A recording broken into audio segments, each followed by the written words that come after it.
Says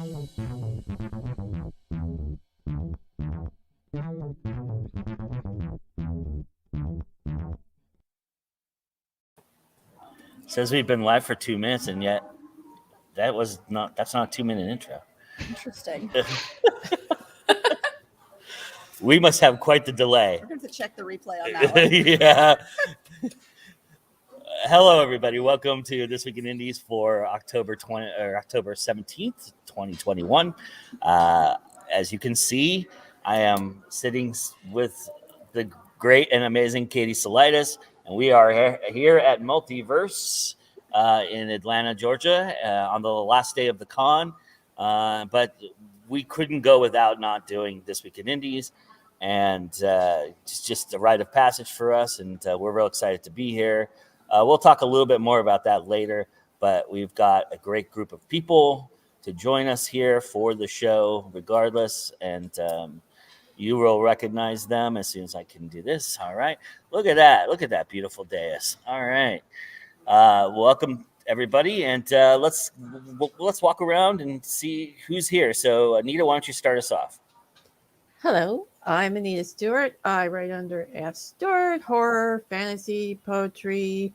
I do 2 podcasts, and I do cover art and graphic art, and I do too much work for my own good. But that's me. Nice. All right, Madeline. Hey guys, I'm Madeline Dell. You can find my website down here. I write in mixed genre. It's a mix of romance, fantasy, paranormal, adventure. I recently started a blog. You can get to it on my website as well. And I do interviews for authors on my YouTube channel. And I'm excited to be here today. Nice. Awesome. Welcome. All right. Mr. Lar. Good morning. My name's Ron Lar. I write humor, fantasy, science fiction. I just had a book come out last week. You're as Stupid as You Are Fat, How to Talk to Women. And I have another book coming out tomorrow, the 3rd book in my fantasy series, the Cathaldi Chronicles.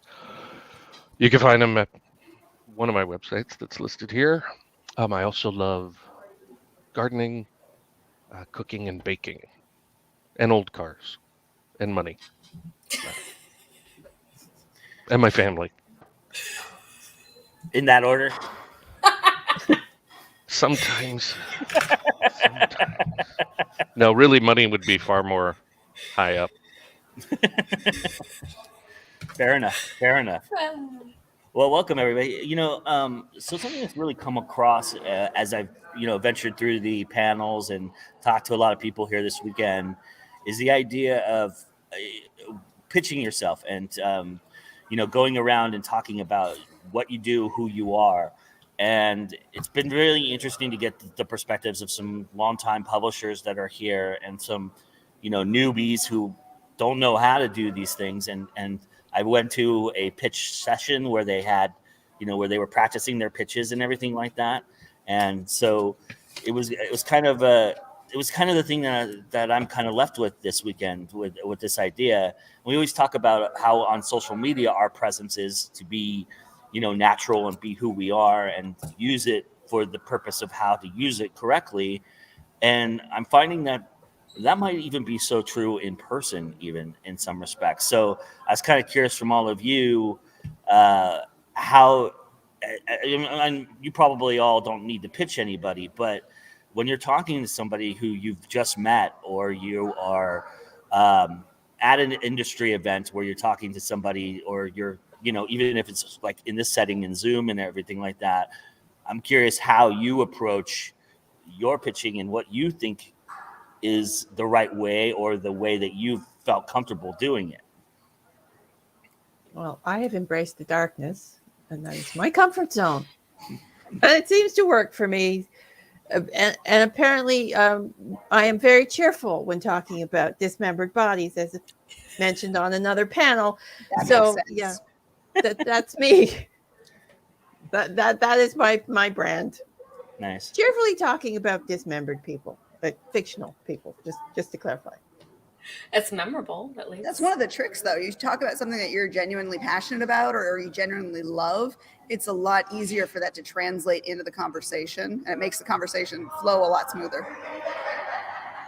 I always have that awkward pause, like when they're like, "Oh, you're an author? What's your books about?" It's like my brain just like takes a moment, like, and I'm like, well, and I always start out talking about like my Phase Shifter series because that's what I've been really pushing. But a lot of it, I just kind of lean towards like telling them about the romance, like just kind of summarizing it as best as I can, really. So Nice. How about for you, Ron? Well, back in the old days when I was, trying to get an agent and I had to really go through the pitch process, I didn't care for it. It's part of the appeal of being an indie is, you can focus a lot more on building a relationship with readers than just a pitch. I mean, not that you don't have to have it, but I mean, I tend not to do anything formal, and it depends on the audience. I meet somebody, and I mean, it's based more on my interpretation of what they're interested in than my canned pitch. You said something interesting, Anita, that I want to touch on too. Brand. You mentioned it's your brand, and I think that's very important too, right? Is to have that niche, to find that, to establish yourself as a brand and establish what you do as a brand even. Is that something that you all have honed in on and kind of perfected over the years, or is it something that you still are trying to find? I'm definitely still trying to find mine. I've only been published for about almost, I think it'll be 2 years in March, this coming March, so a year and a half or so. But I feel like it's also kind of growing a little bit, and I do really try to keep the authenticity with it because I'm really upbeat, kind of like scatterbrained all over the place, as some of y'all know already. So Yeah, well, I try to brand, keep it in the brand. I've got a little tagline on my website and everything's within that little tagline. So I don't know whether I'm being successful or not, but I try. So Nice.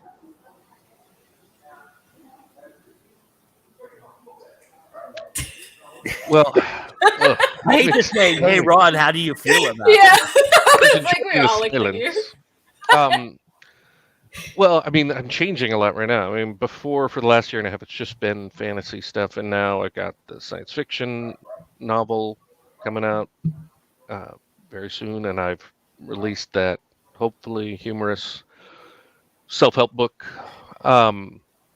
So, I mean, I'm struggling with brand a little bit right now because before it was all fantasy, and now I write all kinds of shit. I mean, so I don't know about that part. That's a tough one for me at this exact moment. Well, Maybe you're broadening your brand. That way you're encompassing more. So I think of it as bloating. I'm bloating my brand.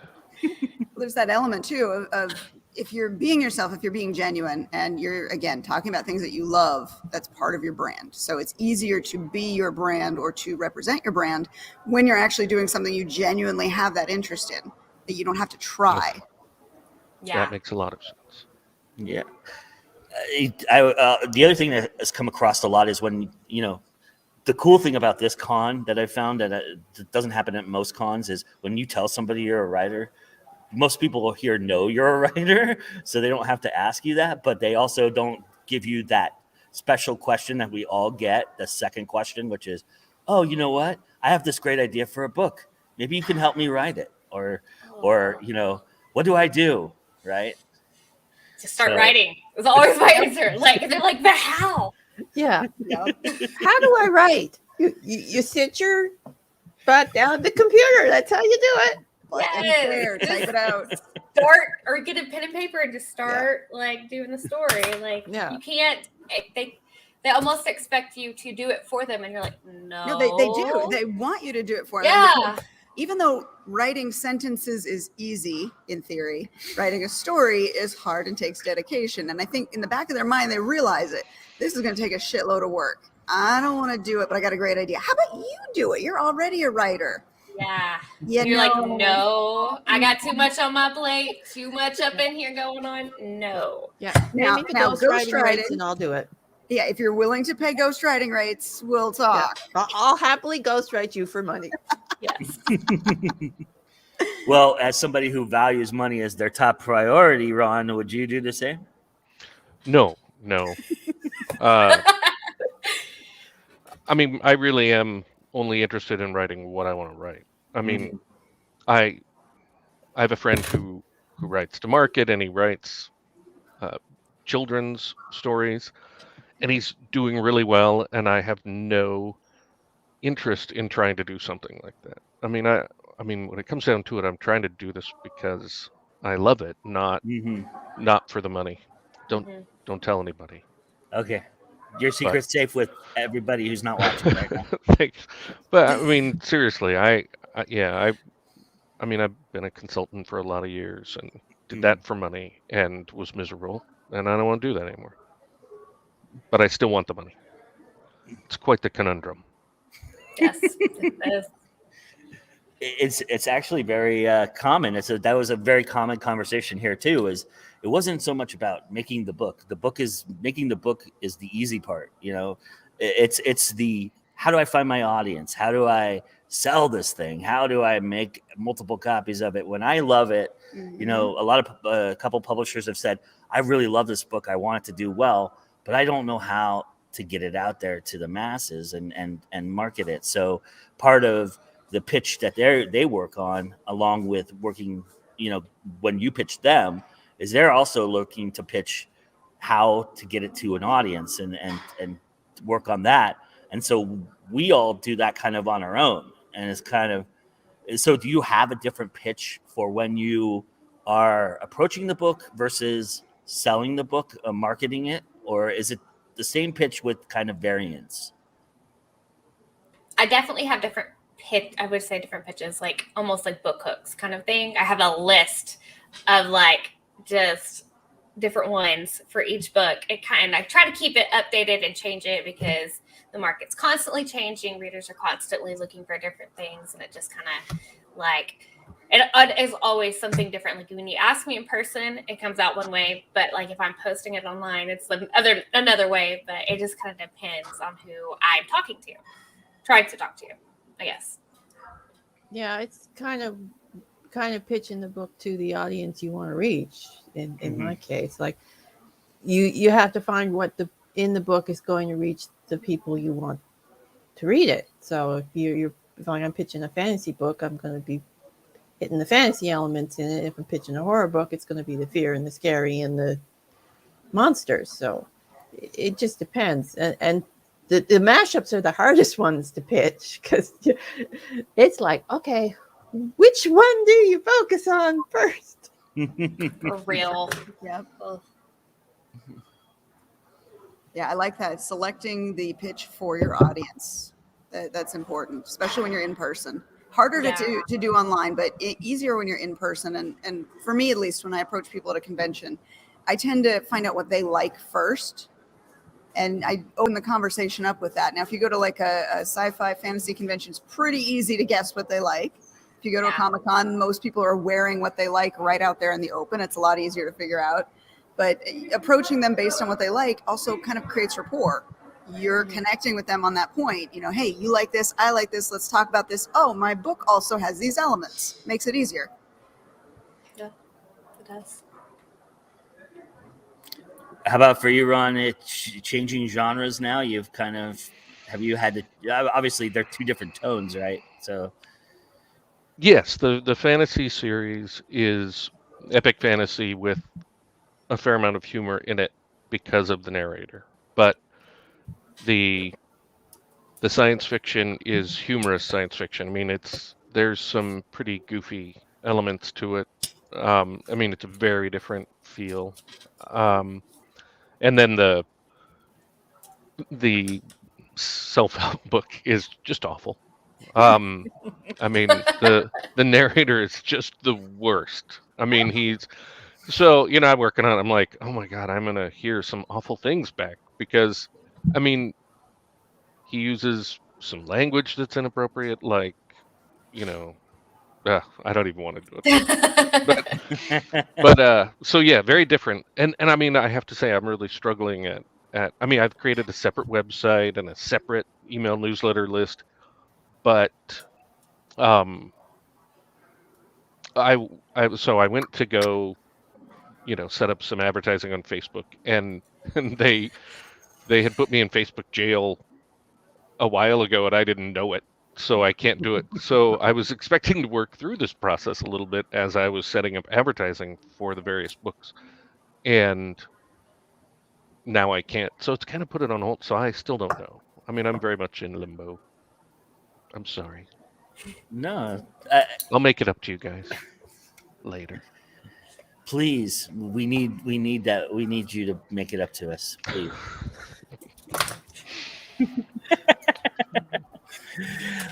It's interesting too, because like we were saying when I was saying at the beginning, is social media has this idea that you have to be social, and that's how you first engage, right? And then here it seems to be very similar. I mean, the most engagement that you have is usually at the bar, or when you're in between panels and things of that nature, where everybody's getting out and they just had this exhilarating experience at a panel, or they thought it was crap and they have that experience too, which has happened.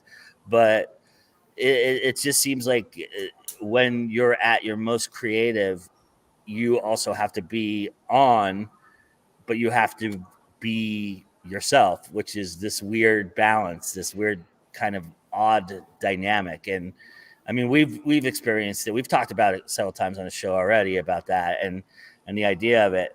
It just struck me interesting that it manifests in person just as much as it does online. I wasn't sure I expected that.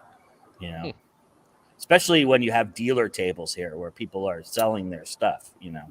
But it's all about, for them, it's because there's not, this is a small con, so there's not as many audience, and they're pretty much everybody knows everybody too, kind of idea. So it's not, there's not a lot of actual pitching going on. It's more of, hey, what's going on? Oh, you know what? I meant to buy your book the other time I was at this con. Let me buy it now, kind of thing, right? There still is an element, though, of just cold calling, like cold pitching people a little as they bit. walk by. Yeah, I mean, you don't know everybody. You can never know everybody. Somebody here is new, right? Mm-hmm. So, but and at that point, you just go right into auto mode, right? Kind of, you have that in your head already, right? Yeah.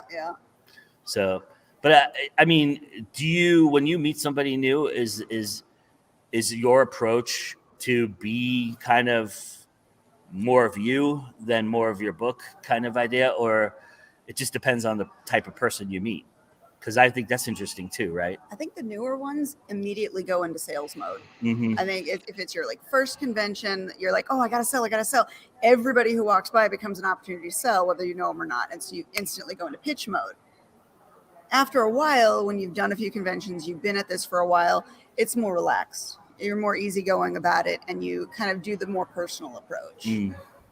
Yeah, I think the more personal approach works better too. Because I mean, I was at a convention a couple of years ago, the local one in Halifax, and I was just hanging out, doing some stuff, go around the vendors and stuff before my workshop, and I struck up a conversation with someone about the convention, and then I was telling her, I've got a workshop later. I write horror and stuff. And she, oh, I love that stuff. And I ended up giving her my business card. So yeah, I had no intention of selling to her, but it just ended up that way.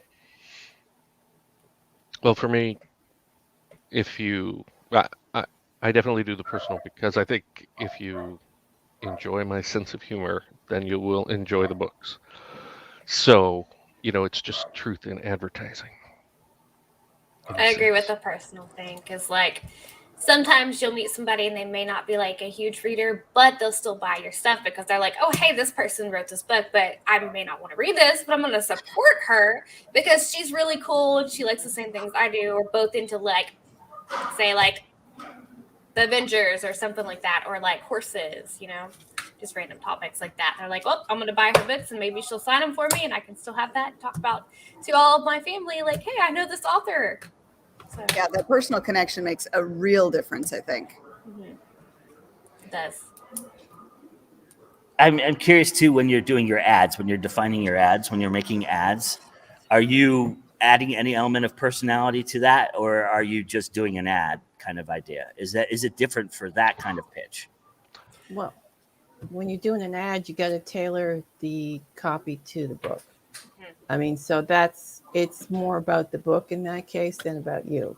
Yeah, you're looking at What- metrics, you're looking at keywords that are going to work within the genre. You're looking if you've got like a Facebook ad with images, what images are going to trigger people to want to buy, or do you use your book image? And you really have to play with it until you get it right. And apparently people want 3 sentences and 1 question. Well, yeah, you get so limited. According to the ad challenge people. Anyway. Yeah, well, yeah, it's hard to eject a lot of personality in such a finite, piece. You have to focus on the information about the product, about the book. I mean, you're stuck. I mean, for me, the biggest thing is, I mean, obviously constructing the ad matters, but the targeting is the Is that where you get more thing. personable, you think, is the targeting aspect? I don't know. It's where I get more frustrated when I'm like, oh, it'd be great if I could target to this, and then they don't have it. And I'm like, what kind of damn you, Facebook masters of our lives are you when you don't know this one thing? Yeah. So Yeah. Facebook targeting is harder than Amazon targeting. Oh, Amazon targeting is a lot easier. Mm-hmm. I mean, it's still a lot of work because, I mean, you have to get the key. If you're doing the keyword ads, you have to get the keywords, 100 keywords, and finding those are fun. And then if you're doing the categories, it's easier to target little smaller niche categories on Amazon than it is on Facebook. Mm-hmm. And the auto ads, they auto target. Amazon auto targets for you, but you have to have precise keywords in your 7 keywords when you set the book up for those to work. So yeah. I've noticed too that between Facebook and Amazon, if you're doing ads with them, Facebook, you give them a budget number and they look at it as, I will spend that money today. Amazon, you give them a budget number and they look at it as a hard line. We won't go over this number. So Facebook tends to spend as much money as you will give them, whereas Amazon, even if you put a lot of keywords in and you really stretch it as far as you can go, you might not actually spend your daily budget every single day. Oh, no, you won't. It only wants to deliver if it actually is going to work. Yeah, you won't spend your daily budget. I mean, I don't spend a lot of money per month on Amazon ads. I mean, I've got a lot of ads running, but I don't spend a lot of money on them. I don't like Facebook ads, to be honest. I've just given up on them. I prefer to do Amazon and the BookBub ads. But is BookBub and Amazon kind of similar? Yeah, in a way, BookBub will spend money faster, and then it won't spend your money. It will either spend your money or it won't spend your money on BookBub. There's no in between with them. And the targeting's a little trickier on BookBub because you have to target, especially if you're doing like horror fantasy, that they don't have a lot of subgenres on BookBub, so they need to work on that, frankly. But you can target authors on BookBub, which is interesting.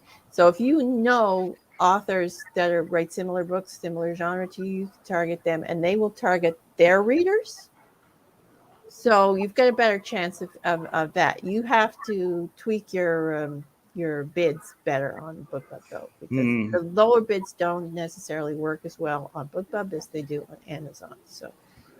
And with all cases, it's really a babysitting job. You kind of have to go in every day to every couple of days, look at what's working, look at what's not working, check the sales versus what it says, and tweak accordingly. Because if you just leave it, set it and forget it, a lot of time you're either going to spend too much money for worthless ads, or you're not going to spend any money, especially with Amazon, if your keywords aren't hitting the targets. Yeah, but don't pay attention to the Amazon dashboard for your sales, because they don't report the sales accurately on the Amazon dashboard. Go to either your KDP beta reports for your sales or your book report thing. I've got both of them. So Yeah, you'll get frustrated real quickly if you're trying to follow it off of the ad. Yeah, I mean, panel. Amazon Ads dashboard does a great job with impressions and clicks, but do not pay attention to the sales. They are not accurate.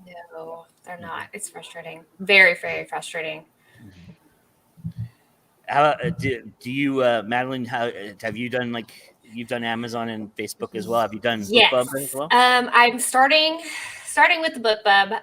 I'm still working on getting used to it. I was actually working on adding more ads to my Amazon ad group this morning because I'm like, okay, I need to make sure to refresh these because I'm doing the Amazon ad 5-day challenge thing right now just as a refresher. It's been a while. And I was like, well, we'll just kind of see, what's changed, if there's anything I need to add. But the Facebook ads, I kind of gave up on those too because they really weren't bringing anybody in and getting me any sales. So it's just like, okay, this is wasting money. Like I can do a whole bunch of low cost Amazon ads. Even if they don't work, like I'm not losing out with those. Mhm. Yeah, but yeah, because I mean, I was getting a lot of impressions on Facebook, but there weren't any clicks and no sales. Yeah. I can do more impressions on Amazon, get clicks, and get sales. So Yeah. Interesting. I mean, it's a lot of work to do the Amazon ads, but Yeah. it's Yeah. overall totally worth it. It's a babysitting job, that's for sure. Yeah.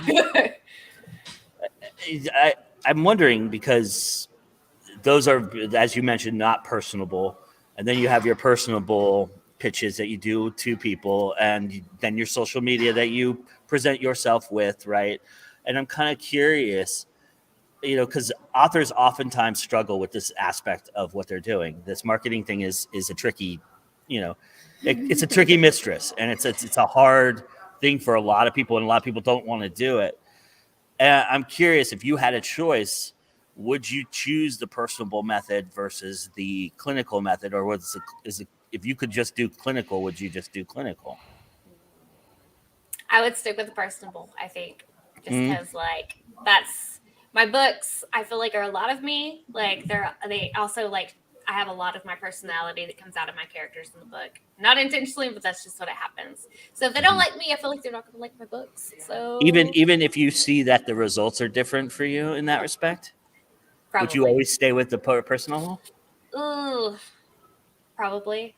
Yeah. I mean, that's the parable, right? That's the paradox. Is yeah. My unpersonal stuff might work better. My clinical stuff might get me more results. Yeah. But am I keeping the reader?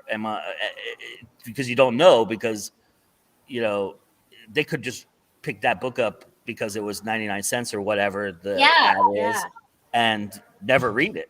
I've totally done that. I'm like, oh, hey, this book's 99 cents. I'll take it. And I still have like on my Kindle, there's a crap ton of books I have not read. I'm like, oh, I meant to read that, but I don't feel like reading that right now. So yeah. And yet you got your 37 cents for it, right? So it's like, Yeah, but I will. I have a list like that too, but I will read them someday. Mm-hmm. I hope to. Yeah. I just need the time. I keep telling myself.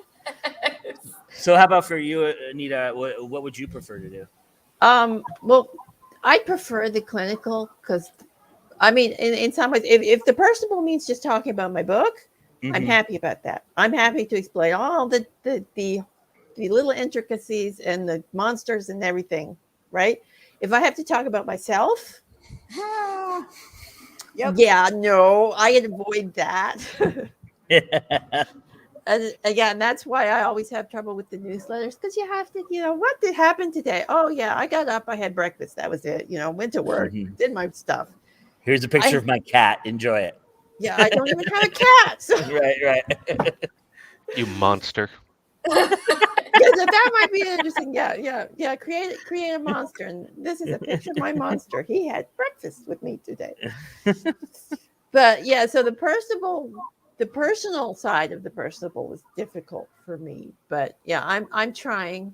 I'm trying to get my newsletter a little more personable, little less, book focus, so people can connect and engage and all that sort of thing. Whether it's being successful, I have no idea. But anyway, but so yeah, the clinical is a lot easier for me. Just make the ads, don't talk to anybody. I'm happy. Well, Ron? I love talking about myself, and I have 4 cats and a dog. But I So get your newsletter is really large, is what you're telling me. well. Actually, my newsletters are large, not just because I'm talking about myself, although why not? There definitely is stuff about me in there, and I have a lot of interests, so there's a lot to talk about. But I also try and give a lot of, I try and put in a short story. I have a short story that I serialize Nice. in the newsletter, so there's content there. I mean, I want there to be a lot of content behind the scenes stuff, um, and I mean some value there, I guess. I mean, I know when I'm really interested in an author or a book or a series, I want to read all sorts of stuff about it. So yeah, I do invest now a ridiculous amount of time because it's every week. Every week I have a newsletter going out, either the humor one or the fantasy one, and the fantasy one's more developed because I've been doing it for a while. But the humor one's adding more elements. Yeah, but I mean, all I really care about in terms of advertising is reaching, new readers that make sense. That targeting part. So if that means being clinical, I have no problem with that. Once I can reach them, if they respond by reading a book or joining the newsletter or coming to the website, then I have the chance to do the personal stuff, is how I see it. I mean, I really want the result. I feel like there are, no matter how niche my stuff is, or anybody's, that there are, with the gigantic population of the earth, there's plenty of potential people who would love what I write. And it's just finding those people and then getting as much money out of them as I can. That's the dream. For you, is there going to be more of a personal reward if they kind of get it? For especially for your self-help stuff, if they kind of get it, do you feel like that's more of a reward than even the money in some respect? Shut up. No, I'm just I very much want people to get it. Yes, of course. Yeah. And I mean, there's it's so bad. Well, the at the end he talks about, the potential sequel, and the title for that is "I'm glad you lost the baby because I think you'd make an awful mother." And I'm like, I know that's so awful. I'm like, I can't wait for somebody to respond to that. Just whether it's good or bad. I just was like, oh my God. Because when I told people that, the friends of mine who were writers, the responses were interesting. And I mean, I could never write the book. I probably could. I don't plan on writing the book. It was just a joke. But yeah, of course, I want people to take it the way it's intended and not as evil. Now, if it does blow up and people really do gravitate toward it, then the sequel probably will come, huh? Oh, sure. Yeah. For money, I'd do anything. I'm curious for you to answer the question. Oh, me? Yeah. Absolutely 100% the clinical route. It's a little bit of like what Ron was saying. If I can get people to buy the book, I don't care whether they like it at that point. They've paid the money for it. I have now recouped some of the costs of the hours I have put in to make the book. Now, do I want them to like it? Obviously. I want them to like it. I want them to continue reading. But I don't personally have the energy reserves to individually talk to every single person and sell them. So I got to, even though you're super good at it, cost benefit analysis. I'm going to go the clinical route. And when I can, then yeah, I'll jump in and I'll talk to people and I'll enjoy that part. But I could not make that an everyday way to sell. It would not work. I would exhaust myself very quickly. I can see that. Yeah, that makes sense. It would be exhausting. I have to agree. I guess because I've got where I schedule my social media posts to kind of do that more so it takes out of it. But it's hard to just try to talk people into checking out your stuff, So. And if you're going totally the social route, as evidence this morning, if somebody catches you at the wrong time, they're not going to get your best. Yes, very true. Very true. I will concur on that point very much so. But the mentor got your soul. yeah, and the interesting thing too is like con crash is real, right? It's just like because you're always on here. That's the thing that is even at the bar at 2 a.m. I was on, Oh. and it's just How are you even up? Like well, my introvert side is cringing just at like having to be social during regular hours, but staying up to be social to talk to everybody that late, I'm just like, nope.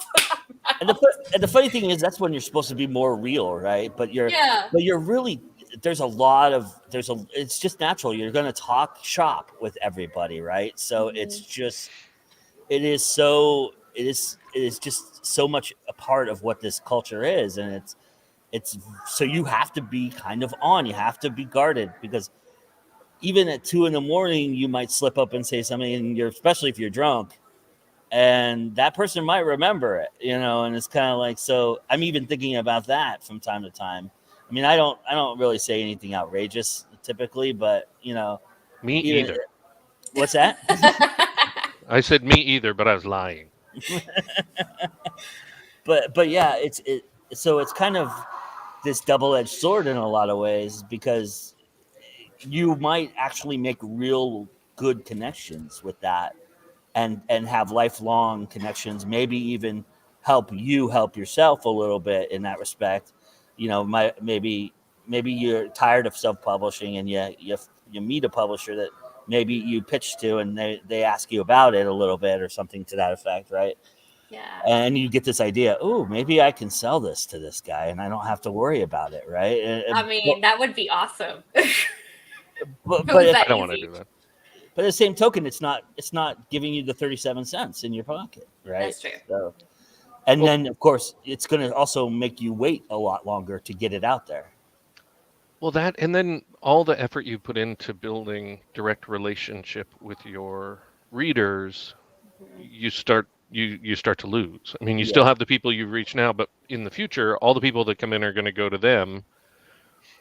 Much like if you just had your Amazon author page and encouraged people to follow you there, you never know who they are. And I don't like that. But I loved when an audiobook company came to me and said, hey, we want to do your book, because I felt like there was some industry validation, that not just friends of mine had read something I wrote and liked it, but, people thought they could make money off it and it was good enough to put in the market. That was wonderful, but audiobooks is enough. I hate the lack of information I get from them about anything.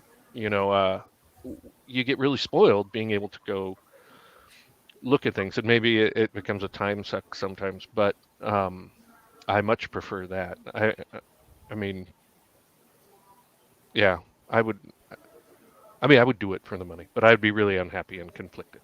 I think I would too, honestly, even though like it would take off some of my workload. I'm like you, I like to be able to control like everything, see everything, what's doing well, what's not doing well. So yeah, the control is fun. Margaret says that Alexa Dawn had a great video about publishing friends and networking friends boundaries too. It's interesting, right? Because you make friends and they're in the business that you're in, and sometimes there has to be a line with business and friendship, and that can get tricky, right? And so oftentimes that's a lot of the reason why people do it themselves, is that they just disappoint themselves. They don't have to worry about, of course I wake up sometimes and go, I don't like me, but that just happens, right? So, but it's not always, you're not losing anything from that. Although this could be stressful, I guess, but. It's official, guys. There's a cat in the video now. He's the Welcome good one. to the show, everybody. 40 minutes in, we have a cat. Yes. It's not the bad one. Mine was meowing at the door a while ago because he was locked out. I was like, nope, it's not happening. I heard it. Yeah. It was just like, he'll stop in a minute. I'm just lucky it's not the dog, because she's like 4 years old, but still a puppy, and she's a lab, so she's pretty big. Yeah. And she wants to be, because I'm at home all the time, and she wants to be with me every second. Yes. Very disruptive, but nice because I've been married a long time, so my wife doesn't jump up and down when I come home or, when she first sees me anymore. But the dog is very, very happy to see me. It's nice. My She's my my best friend. one of my last questions I want to ask you guys is if you were to come to a convention like this where it's a mostly writers and you're not selling anything, right? You're just here and you're just talking to people. What do you think? What do you hope your approach would be? Is it to meet a bunch of people? Is it to see if you can sell some stuff without actually selling it? You know what I mean? Where you don't have a table, but somebody might ask you about your book, and then you have it in your backpack or whatever. Or you direct them to your Amazon page. You have your QR code or whatever. Or is it to educate yourself and learn? Where do you think you would be on that spectrum in terms of like if you were to come to this con and know that you had those three options? Well, For my me, it'd be approach, learning. Oh, go ahead. Sorry. my approach would be not to max out my credit card buying all the stuff. It's tough here, let me tell you. Yeah. Nobody here wants to see my bar tab.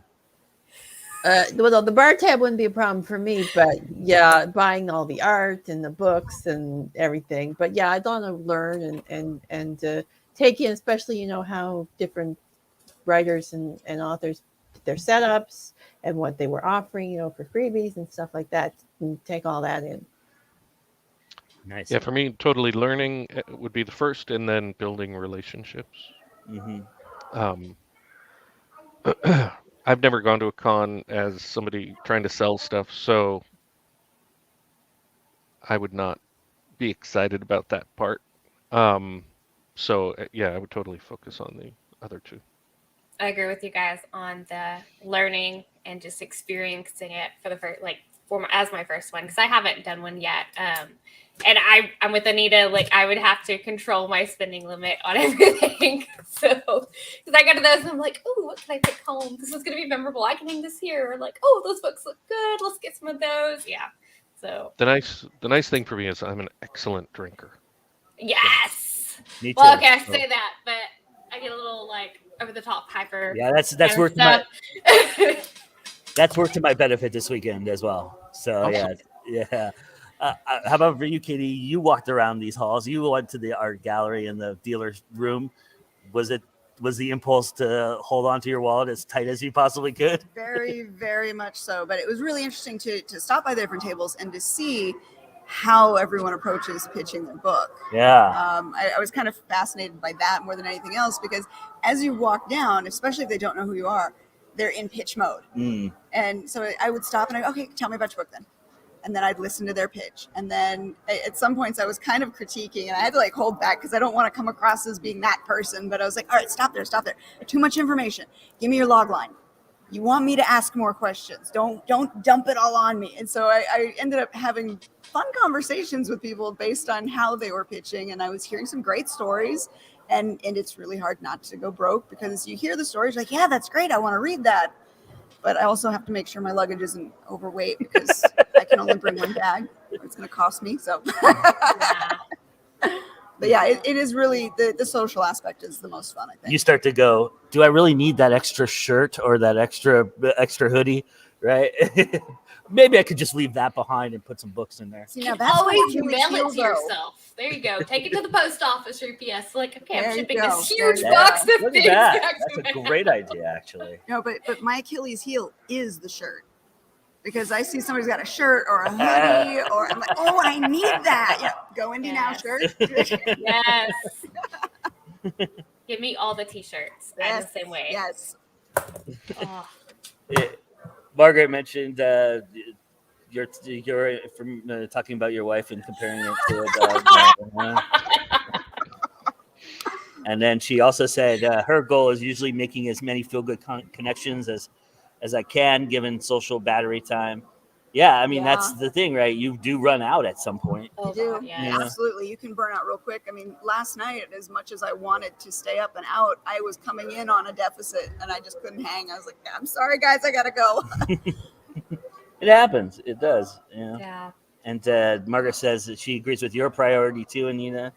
and she's asking if anyone would like to see a packing priorities video. Yes, we would. We would love to see that. That would be genius. Yes, I think that's a great idea. Never even crossed my mind, but yeah, wherever you are, there's a post office. Even in Canada, I had to ship some stuff from Canada once. So. Yes, that's always been Canada my has plan. post offices. That's great. Yeah. Just remember media mail.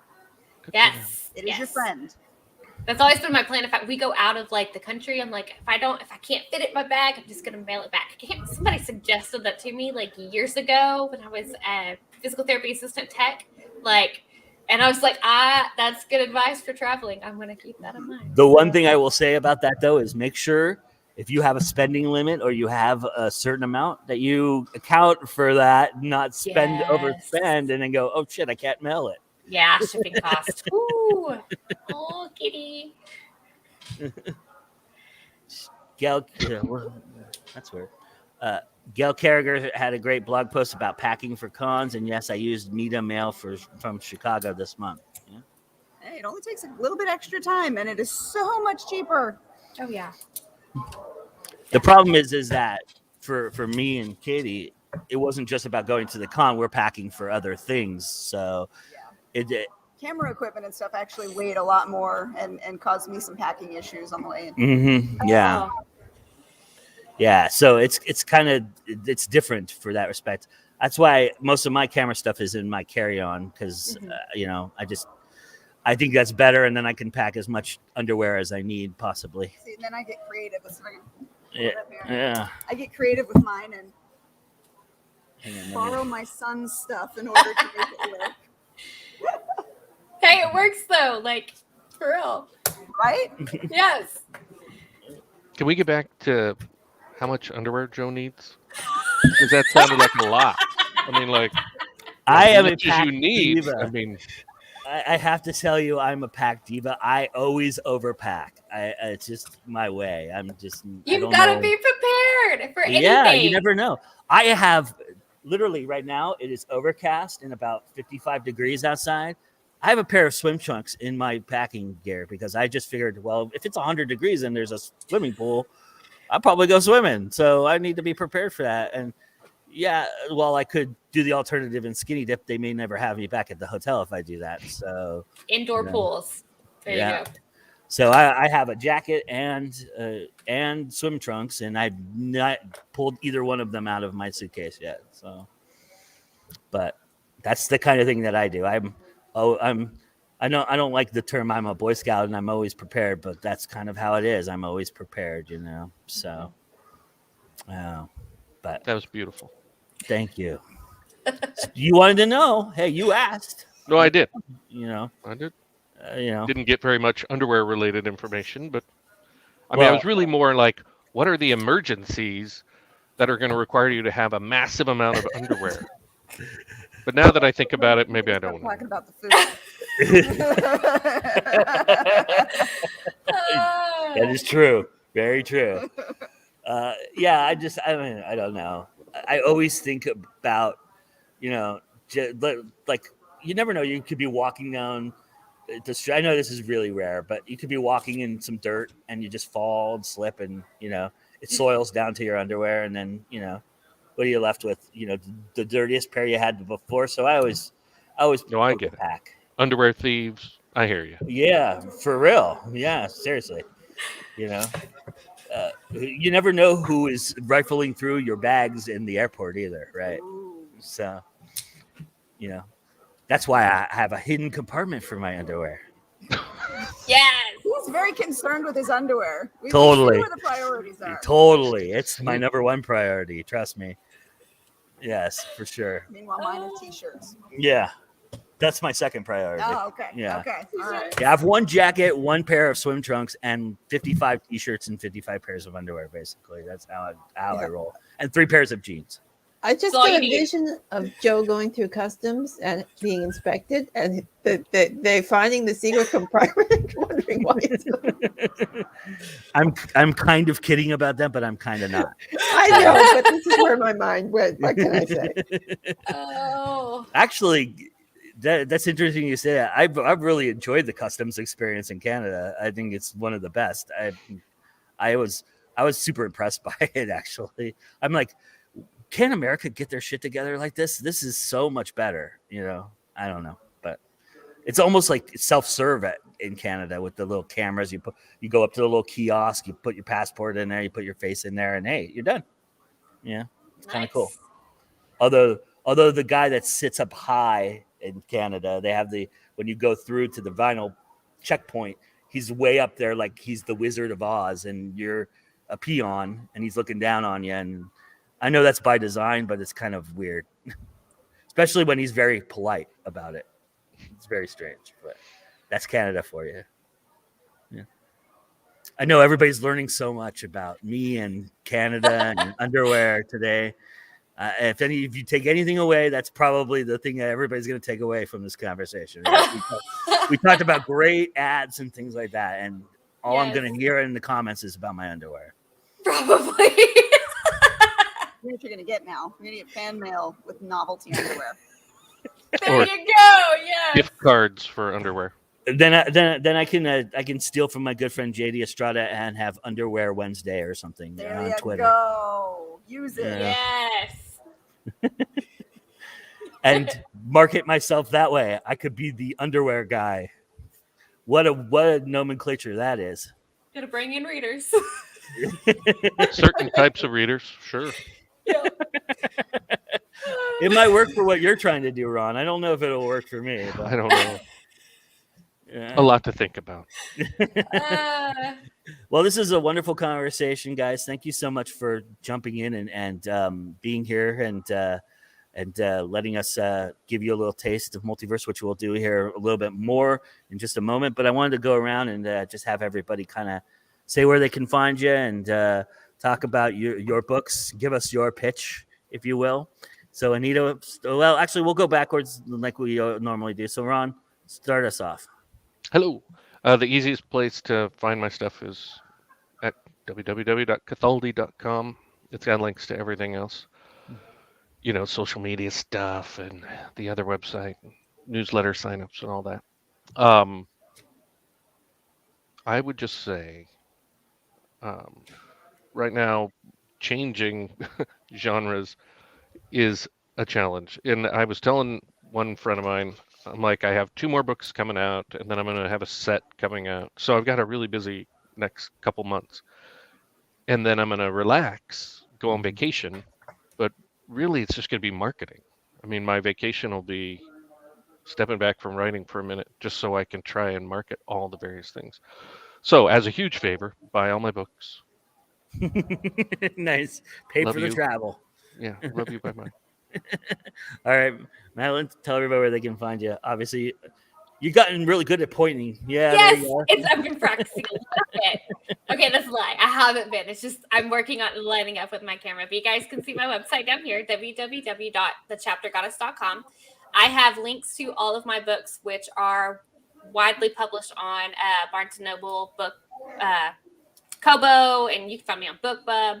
But all the links to all my books, my social media, my YouTube, and my blog are all on my website. So check it out. Follow me and check out my books. Awesome. All right, Anita? You can find me on my website, afstewart.ca, where you can find such things as the carnivorous time sheep and the zombie cows.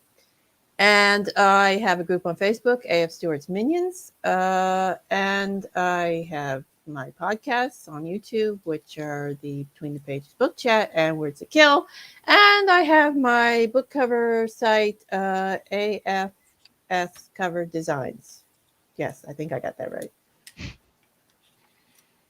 All right. And Katie, you want to tell everybody where they can find you at? Oh, I'm easy to find. Just look me up by name, katiesalidas.com. And that will take you basically to anything, social media, Spilling Ink, Go Indie Now, all the stuff that I'm affiliated with. So katiesalidas.com. It's awesome. And I am going to do the selfish thing here because, I don't self-promote enough apparently. So I am going to, if I can just scroll down here. Yes, we are live, people. But the final 5, oh, God damn it. Gentle with it, Joe. Technology. There you go. The final 5 minutes is with me, Joe Compton, and I'm going to talk to you a little bit about what I think I've experienced here at Multiverse that I think is very important for people to understand. I think one thing that I think is very apparent at what I talked about in my tour at the very beginning of this is that this seems like a con that is very intimate. And if you're somebody who is introverted or is not about the personable aspect of what you're trying to do, that you would prefer to be more clinical, but you know that you have to be personable at times, this is a con that probably won't wear you down too badly. You can move from room to room pretty easily. They do an incredible job of spacing out the panels so that you get a full hour with the panels, not the 45 minutes, and then you got to run out and run to the next panel before you lose your underwear. But you can, with this con, the thing that I think has been most impressive to me is these rooms are not that far away from one another, and yet you have this immediate amount of time where you get out of the con at an hour, or even some of them have run a little bit longer. You still have this amount of time that you run into people in the hallway and you can talk to people and still yet casually get to your next panel if you wanted to do the panel thing. There's incredible art rooms and galleries here that I think have just blown me away with how impressive the space is and how people are utilizing their spaces, because this is not a big place. It's a very tiny hallway that we've been roaming back and forth in. And I think one of the things I would press upon people, and something that I think is all on our minds right now, is how viable is going to something like this in person, and how safe is it, and how much will I feel safe. And I can tell you without a shadow of a doubt, I've not felt threatened or uncomfortable in any moment at any time. I think Multiverse has done an incredible job of making you feel comfortable and encouraging you to stay proactively comfortable by wearing a mask, by being vaccinated, or at least showing negative test results and things like that. I think all of those things play into us getting back to a pseudo kind of normal aspect of what we know how to do, and that is be here and sell and be here to network. And I really feel like Multiverse is one of those places that you really feel like you've made real, true, genuine connections, and these connections lead to other connections. And so I think if you are looking at cons, you're looking at an opportunity to get back to it, or you're looking at something to get your feet wet again and get out there, look toward these intermediate, smaller cons. Don't run out to Dragon Con and San Diego and all these other places and expect you not to crash. You're going to crash hard at something like that. Yeah, they're fun. Yeah, Disneyland is fun too, but who wants to wait 3 hours in those lines to get on the ride that lasts 5 seconds?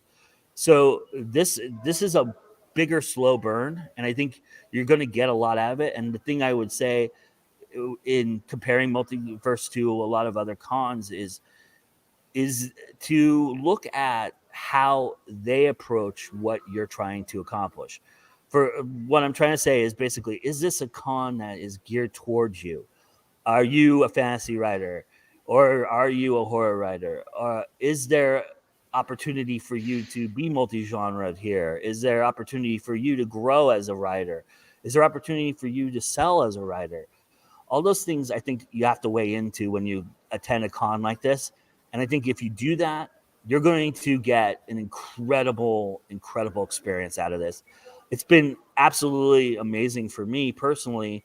And I'm not here selling. I'm not here representing other than myself. And I found that was just good enough. And people have asked me about my writing and things like that in doing that. So those are natural conversations you're going to have. And I think in doing it approaching it that way, just knowing you're going to do something to do what you want to do there, I think that's the key. And that's the element that matters the most. And I think if you do that, you're going to feel a lot better about it. You're going to feel a lot better about, I'm going to travel again, kind of idea. And this is just the start of my road back into traveling again. And I feel like I'm already making plans for next year. A lot has to do with the people I'm meeting here who have cons that they're representing or they're talking about and that I should go and attend. And so I'm already trying to figure out my schedule for that. And so I think we're getting back to it. And I think this is a valuable tool in the author tool belt, especially. Even there's filmmakers here.